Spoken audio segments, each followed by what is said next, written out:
kita berdoa. Damai sejahtera yang melampaui segala akal dan pikiran, kiranya menyertai kamu sekalian di dalam Kristus Yesus Tuhan kita. Amin. Bapak, Ibu, saudara-saudara sekalian, marilah kita buka Alkitab kita, firman Tuhan dalam ibadah kita hari ini yang tertulis dalam kitab Nabi Zakaria, pasal yang ke-8 ayat 20 sampai 23. Zakaria pasal yang ke-8 ayat 20 sampai 23. Demikianlah firman Tuhan. Beginilah firman Tuhan semesta alam. Masih akan datang lagi bangsa-bangsa dan penduduk banyak kota. Dan penduduk kota yang selalu akan pergi kepada penduduk kota yang lain, mengatakan, marilah kita pergi untuk melunakkan hati Tuhan dan mencari Tuhan semesta alam. Kami pun akan pergi. Jadi banyak bangsa dan suku-suku bangsa yang kuat akan datang mencari Tuhan semesta alam di Yerusalem dan melunakkan hati Tuhan. Beginilah firman Tuhan semesta alam. Pada waktu itu 10 orang dari berbagai-bagai bangsa dan bahasa akan memegang kuat-kuat puncak jubah seorang Yahudi dengan berkata, kami mau pergi menyertai kamu, sebab telah kami dengar bahwa Allah menyertai kamu. Demikianlah firman Tuhan. Bapak, Ibu, saudara-saudara sekalian, kita hidup bukanlah hidup dengan sendirian, tetapi Tuhan selalu menyertai kita. Tuhan itu selalu melindungi kita. Tuhan itu selalu menguatkan kita. Kita percaya bahwa Tuhan selalu bersama dengan kita untuk menjaga dan melindungi kita dalam setiap cobaan, dalam setiap tantangan yang kita hadapi. Kesulitan, tantangan yang kita hadapi itu bukanlah sebenarnya itu merupakan suatu hukuman dari Tuhan. Jadi Bapak, Ibu, saudara-saudara, sekalipun kita mengalami banyak tantangan, banyak rintangan dalam kehidupan kita, tetapi janganlah kita pernah melihat tantangan, kesulitan itu adalah merupakan suatu hukuman dari Tuhan, tetapi itu adalah suatu ajaran. Itu adalah merupakan suatu bimbingan, suatu pembelajaran dalam hidup kita. Kita bukan dihukum, tetapi sedang diajar, dididik oleh Tuhan. Oleh karena itu Bapak, Ibu, saudara-saudara sekalian, dalam setiap tantangan dan hambatan, rintangan yang kita alami, kita perlu untuk menenangkan hati kita. Karena hanya dalam ketenangan dan keyakinan semua yang kita harapkan akan datang pada waktu yang tepat.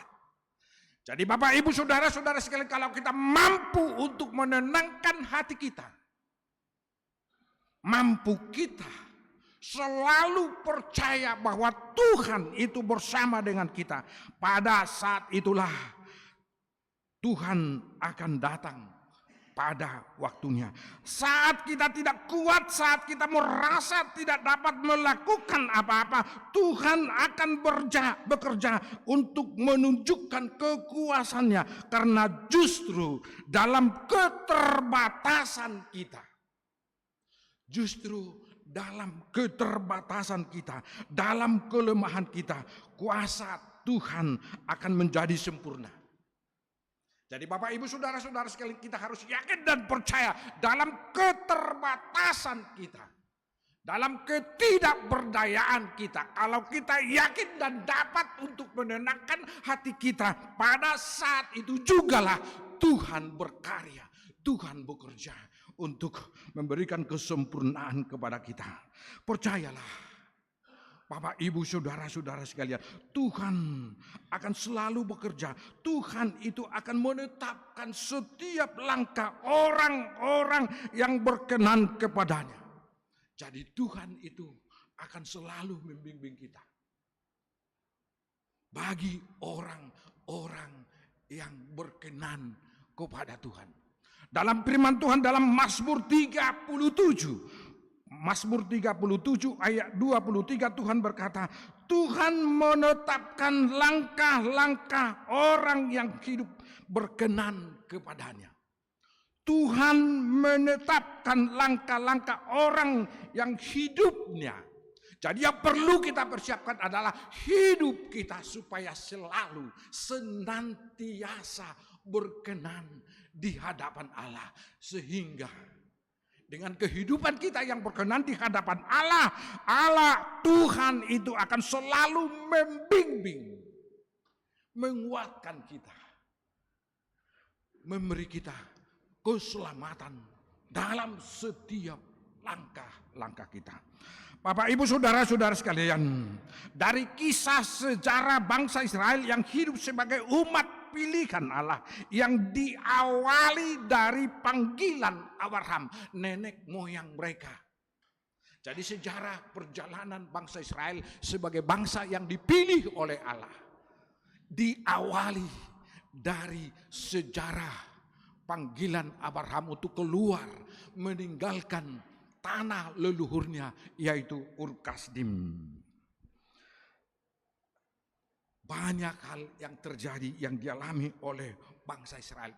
Mereka dipanggil supaya bangsa Israel itu bagaimana mereka hidup di tanah Mesir, tanah perbudakan, sampai keluar masuk lagi ke tanah Kanaan yang dipimpin oleh Musa dan Yosua.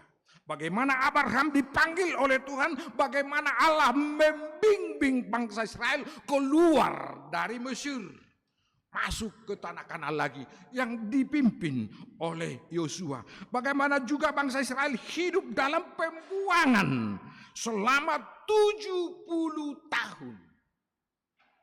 Bangsa Israel hidup dalam pembuangan, tetapi Allah membimbing, Allah menyelamatkan mereka keluar dari tanah pembuangan, tanah perbudakan. Dari semua peristiwa yang dialami oleh bangsa Israel dan sejarah perjalanan bangsa Israel, banyak hal-hal yang kita pelajari tentang bagaimana Allah memelihara. Jadi dari sejarah perjalanan bangsa Israel yang diawali dari panggilan Musa masuk ke tanah perbudakan di Mesir, masuk lagi ke pembuangan, tetapi Allah menyelamatkan mereka. Bagaimana Allah memelihara, melindungi, menyelamatkan bangsa Israel. Allah selalu sabar dan setia. Allah itu selalu sabar dan setia untuk memelihara, melindungi bangsa Israel. Allah panjang sabar untuk memelihara, melindungi bangsa Israel dari berbagai ancaman. Jadi kalau kita melihat dari sejarah perjalanan bangsa Israel itu, Allah itu selalu setia.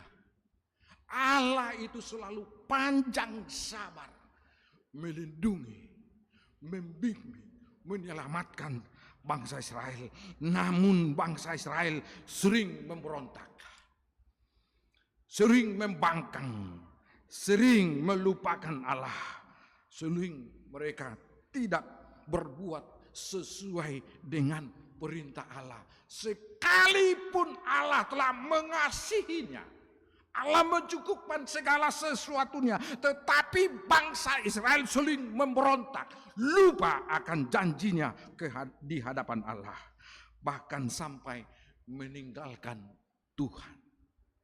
Bapak, Ibu, saudara-saudara sekalian, akibat dari dosa, pemberontakan, ketidaksetiaan bangsa Israel, Allah sering menghukum bangsa Israel.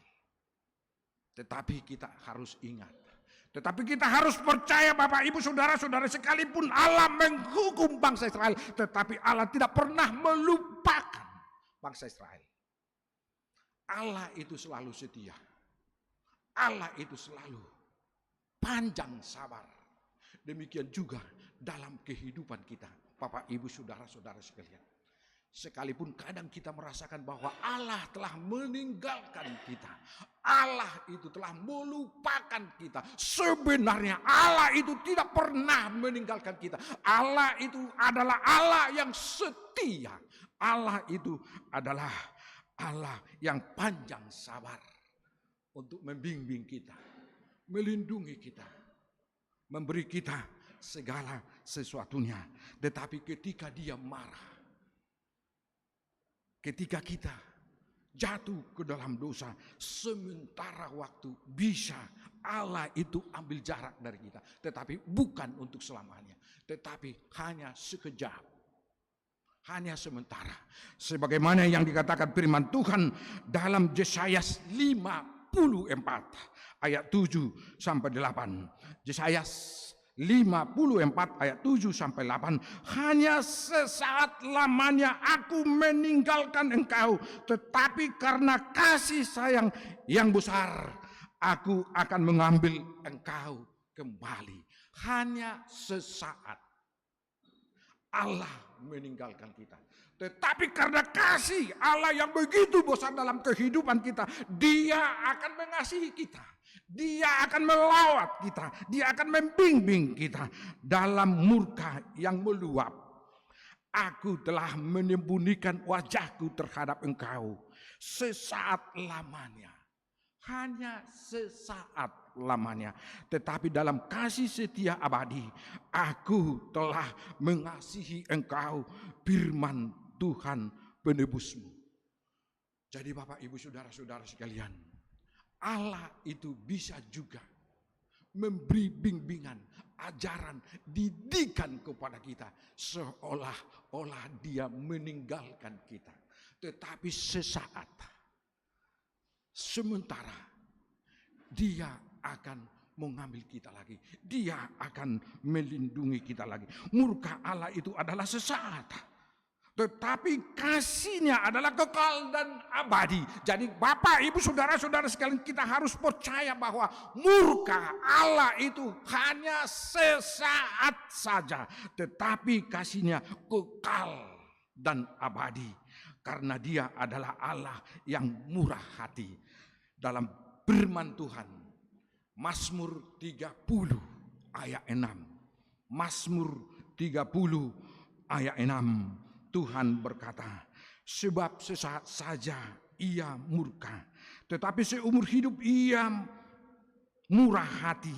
Sepanjang malam ada tangisan, menjelang pagi terdengar sorak-sorai. Jadi Allah itu adalah Allah yang murah hati. Dia akan selalu melindungi kita.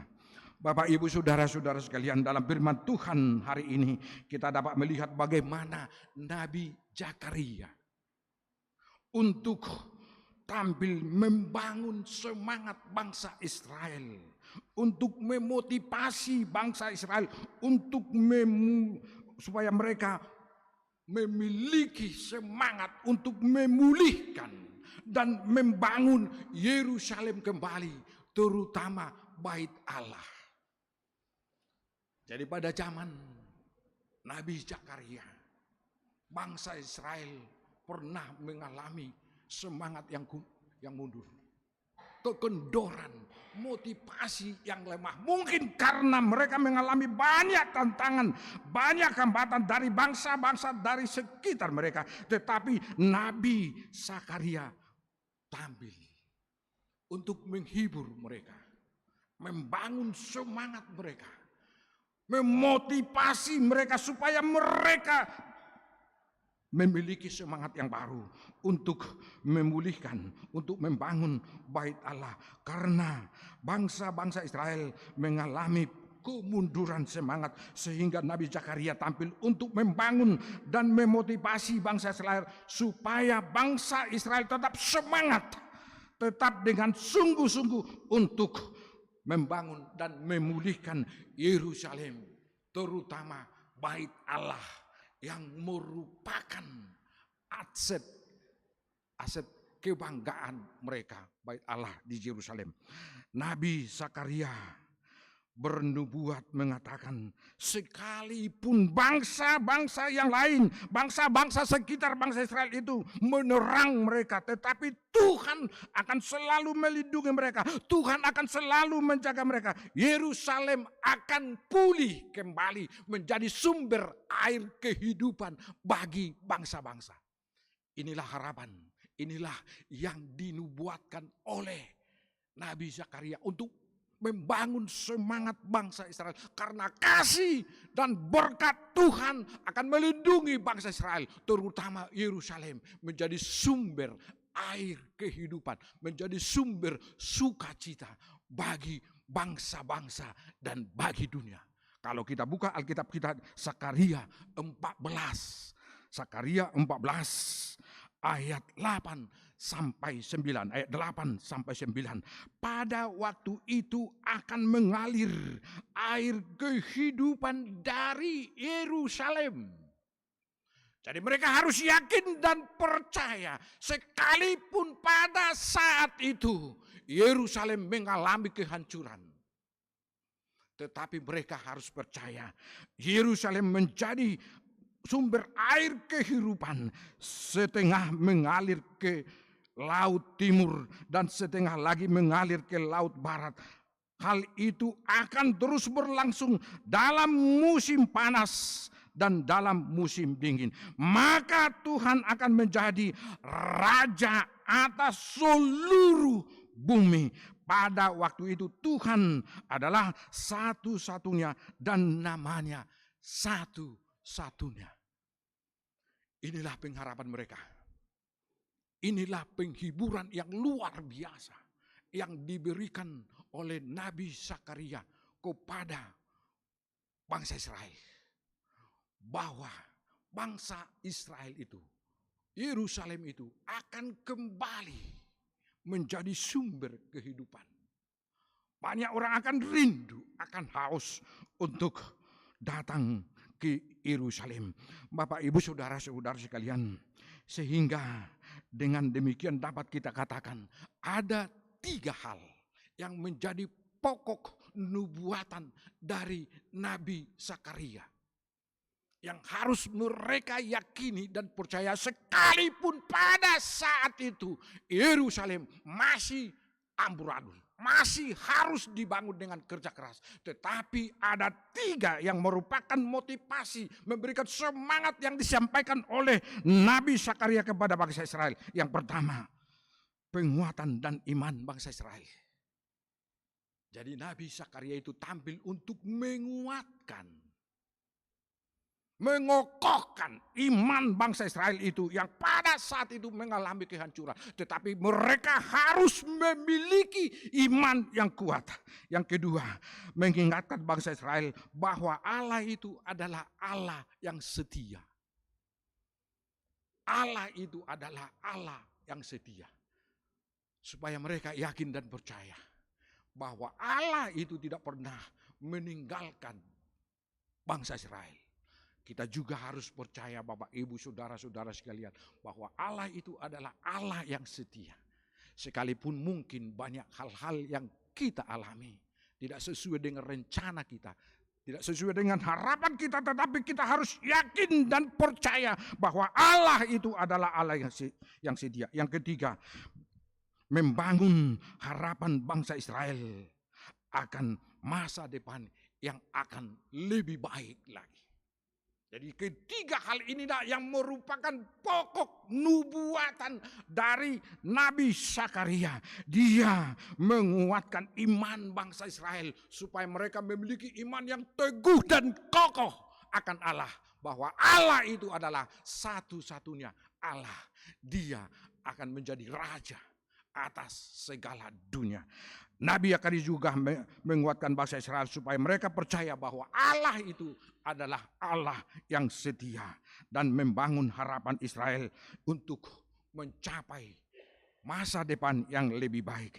Nabi Zakaria adalah nabi yang tampil di tengah-tengah bangsa Israel untuk menghibur, untuk menguatkan, membangkitkan semangat mereka yang pernah jatuh. Tuhan tetap mengingat dan memulihkan, menuntun bangsa Israel untuk menuju masa depan yang lebih baik. Nabi Zakaria dengan nubuatannya memperkenalkan bahwa Allah itu adalah Allah yang penuh kasih, Allah yang setia, Allah adalah Raja atas seluruh dunia dan bumi ini. Dalam nubuatannya firman Tuhan hari ini, Nabi Zakaria memberi kesaksian bahwa dari bangsa-bangsa, dari penduduk dunia, dari kota-kota yang lain untuk mencari Tuhan akan datang, dari bangsa-bangsa yang lain, dari kota-kota yang lain, dari bangsa-bangsa yang lain untuk mencari Tuhan. Bahkan mereka akan memegang jubah seorang Yahudi dan berkata, kami akan menyertai kamu. Jadi bangsa-bangsa yang dulunya membenci mereka, yang dulunya menghambat pembangunan, menghalangi pemulihan Yerusalem, tetapi sekarang mereka akan mengajak, bahkan memegang jubah orang Yahudi dan berkata supaya mereka bersama-sama memuji Tuhan. Sebab kami telah mendengar bahwa Tuhan menyertai kamu. Melihat pernyataan Tuhan bangsa Israel sehingga bangsa-bangsa Israel, bangsa-bangsa lain, bangsa-bangsa di luar dari Yahudi akan datang untuk menyembah serta melunakkan hati Tuhan. Karena mereka percaya dengan melunakkan hati Tuhan, mereka akan dilindungi. Mereka juga akan dipelihara. Mereka juga akan disertai dan diberkati oleh Tuhan. Bapak, Ibu, Saudara-saudara, dalam topik minggu kita hari ini yang mengatakan keselamatan bagi bangsa-bangsa. Tuhan itu adalah keselamatan kita. Dia adalah satu-satunya sumber keselamatan kita. Allah itu adalah Allah yang kasih. Dia telah mengaruniakan anaknya Yesus Kristus untuk menebus dunia. Karena begitu besar kasih Allah akan dunia ini, sehingga Dia mengutus anaknya Yesus Kristus untuk menebus setiap orang dari bangsa manapun, dari suku manapun, sebagaimana yang dinyatakan oleh epistel hari ini. Yohanes melihat dari seluruh bangsa-bangsa di dunia ini, dari berbagai bahasa, dari suku dan lain-lain.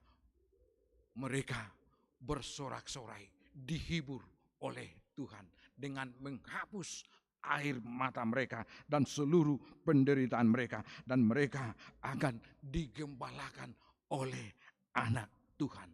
Jadi Bapak, Ibu, Saudara-saudara sekalian, kita harus percaya bahwa Tuhan itu tidak pernah meninggalkan kita. Tuhan itu adalah Allah yang setia. Dia selalu menyertai kita. Dia selalu membimbing kita. Bapak, Ibu, Saudara-saudara, bersyukurlah dalam setiap kehidupan kita. Percayalah dalam setiap keadaan yang kita alami, walaupun kadang tidak sesuai dengan harapan dan rencana kita, Tuhan sedang mempersiapkan kita untuk suatu keadaan yang jauh lebih baik, yang jauh lebih dari yang kita minta dan kita harapkan. Percayalah Bapak, Ibu, Saudara-saudara sekalian. Sekalipun mungkin banyak tantangan, mungkin banyak pergumulan kita, tetapi Tuhan itu telah mempersiapkan masa depan kita yang lebih baik, jauh lebih indah dari yang kita minta. Cobaan adalah cara Tuhan untuk mengangkat kita, untuk menguatkan kita, untuk mengajar kita supaya kita ditempatkan di tempat yang lebih tinggi lagi. Jadi kita harus percaya bahwa Tuhan itu telah mempersiapkan masa depan kita, mempersiapkan hari yang kita harapkan sesuai dengan rencana jauh lebih tinggi dari yang kita harapkan dan yang selalu kita idam-idamkan. Oleh karena itu serahkanlah seluruh hidup kita kepada Tuhan, karena Dia adalah sumber kehidupan kita.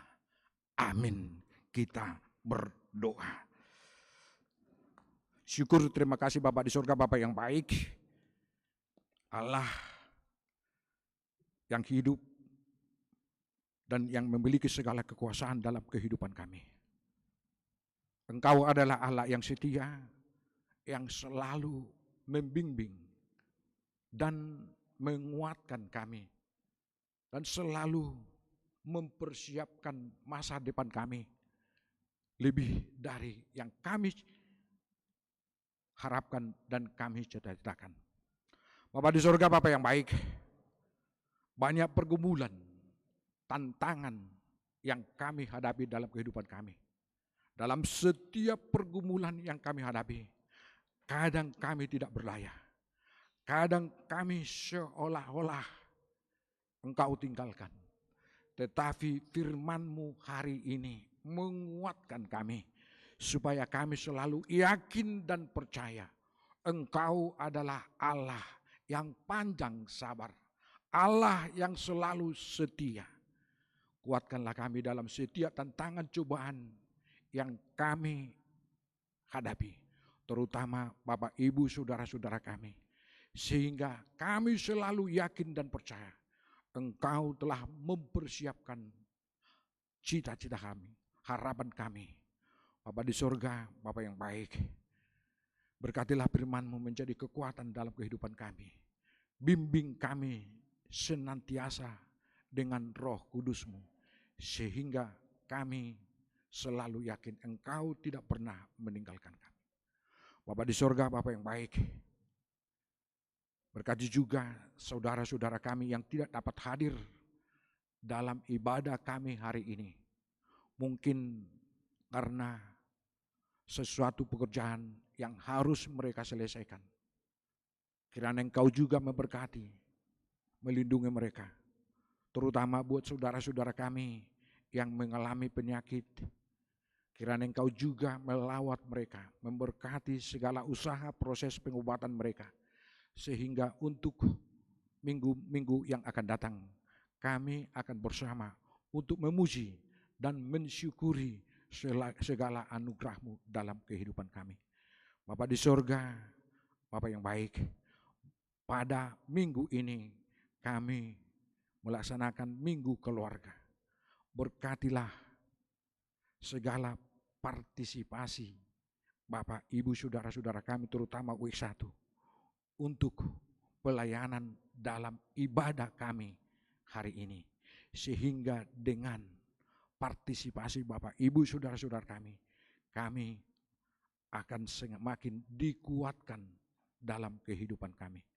Bapak di surga, Bapak yang baik, Engkau juga memberkati seluruh jemaat-Mu, sehingga dimanapun dan apapun yang kami kerjakan menjadi berkat dan kemuliaan bagi nama-Mu. Kini kami akan mengakhiri ibadah kami dan kembali ke tempat kami masing-masing. Kiranya Engkau juga menghantar kami ke tempat kami masing-masing, sehingga kami akan dapat melakukan segala aktivitas kami hari ini. Inilah doa dan permohonan kami yang kami sampaikan melalui anak-Mu Tuhan Yesus Kristus Tuhan kami. Amin.